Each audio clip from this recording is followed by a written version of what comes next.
না নীলাঞ্জন, এখন আর হয় না। তুমি আমার হাতটা ছেড়ে চলে গেলে কখন বলো তো? যখন আমার তোমাকে সবচেয়ে বেশি প্রয়োজন ছিল, তখন তুমি আমার হাতটা ছেড়ে চলে গেলে। কেন না? আমার পরিবারকে তুমি পছন্দ করো না তাই। হুম। জানো তো, তখন আমার তোমাকে সবচেয়ে বেশি প্রয়োজন ছিল। তুমি একবারও ভেবে দেখলে না আমাকে কী অবস্থায় ফেলে রেখে গেলে? তবে তারপরেও জানো তো, আমি তোমাকে ভালোবেসে গেছি, তোমার জন্য অপেক্ষা করে গেছি, ভেবেছি তুমি হয়তো ঘুরে আসবে। কিন্তু এখন তুমি আমাকে ভেবে দেখতে বলছো? আর কি ভেবে দেখবো?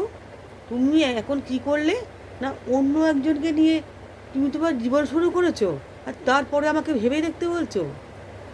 কি এখন কেন বলো? এটা কি কখনো পসিবল?